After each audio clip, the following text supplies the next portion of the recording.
Welcome Pirates to Season 13, where now we have a new world event called the Burning Blade, where this is once the ship that Flareout himself used to sail, and is now the home of the Chest of Fortune. It's now been moved out of the Fort of Fortune into this world event, and this will be a lot of fun. So first, let's go ahead and locate this event, and let's do this.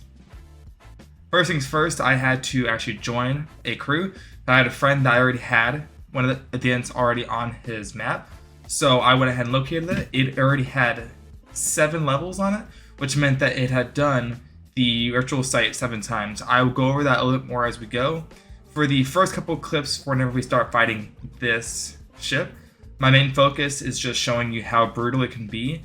One of the biggest things is that it is a heavily boarded based event, which, as you know, I'm not going to be good at, but this is actually a great way for you to practice. And I actually got a lot of practice going into like the second ship. This first one was kind of a disaster for me. So, biggest thing, you make sure you keep sending your boarders over, and they're going to do the exact same because they have a whole crew on their ship, and the more that you kill, the harder it's for them to defend you in future. So they're going to do whatever they can to type your boat and sink you before you can get to them.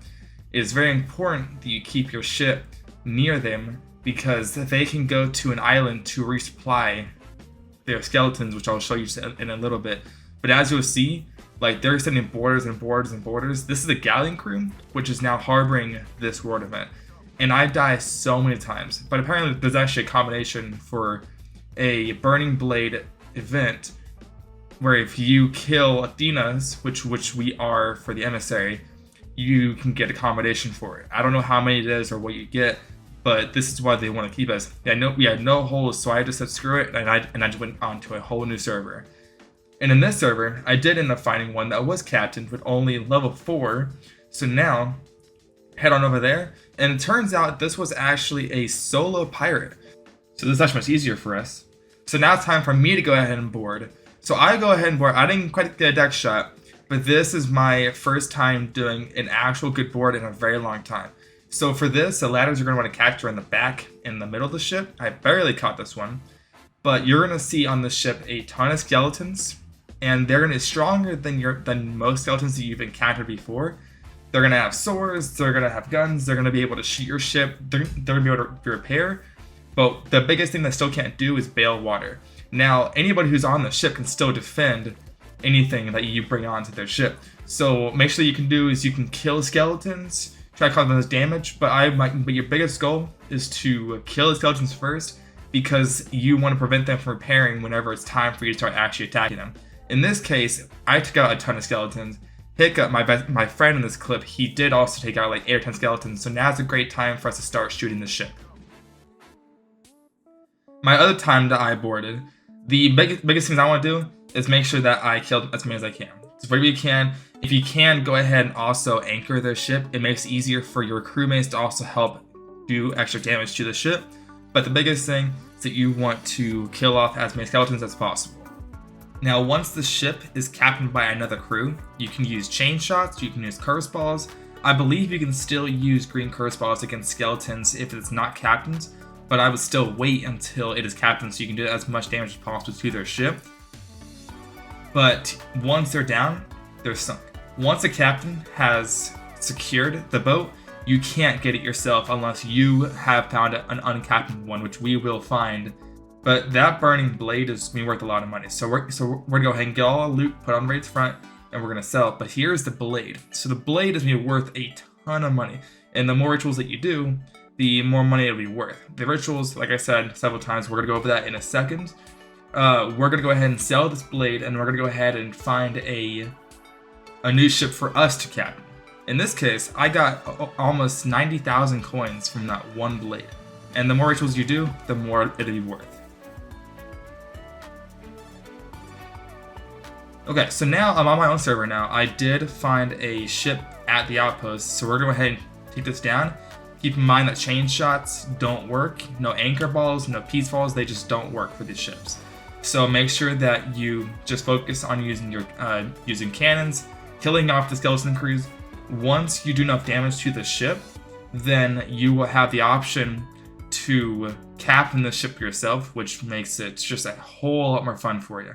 But keep in mind that they will have significantly more power than a normal galleon or sloop crew. They have double the number of skeletons than a galleon, and they have a lot more ships. Plus, they can also shoot firebombs.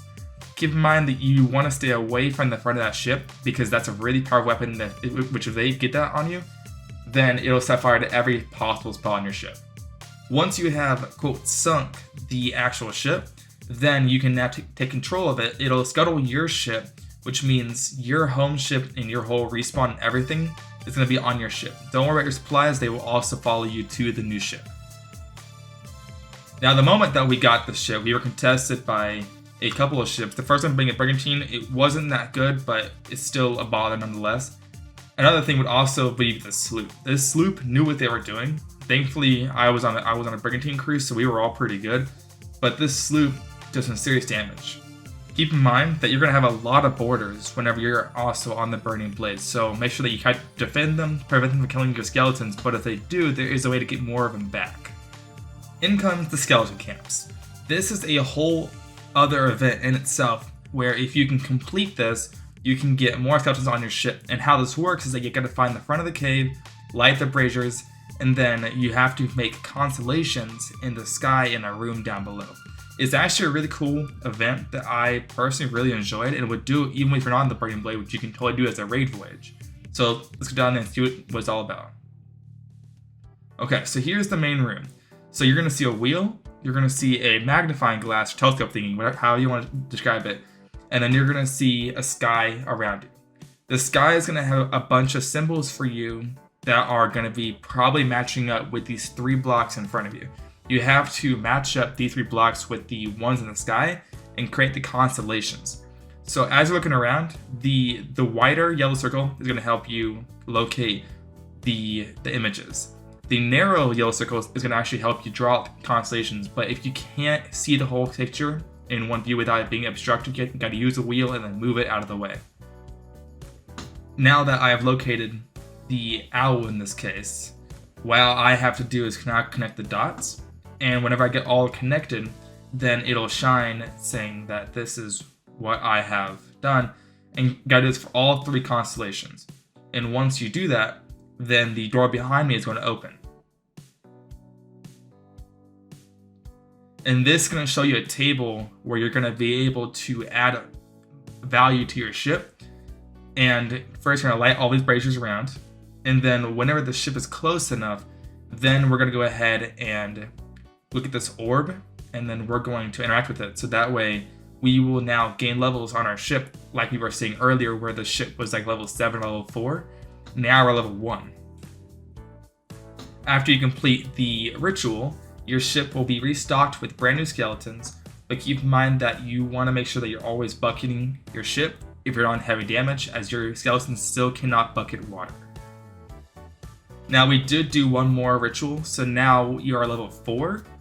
Because we're on a brigantine, we were able to do 3 level ups rather than just 1 with a glitch.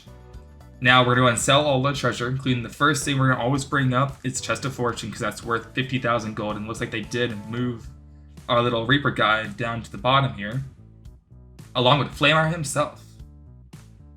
Go ahead and bring all the food back over here as well.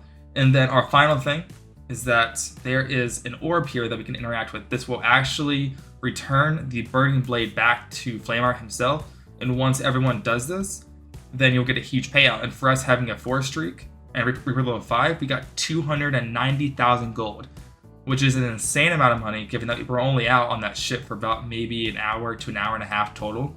So you're looking at about $20,000 every single hour. I hope y'all enjoyed my video today on the Burning Blade Armada. I will be doing a lot more of these in future streams coming up pretty soon, but until then, I will see you guys in the next streamer video. Keep pirating on, y'all.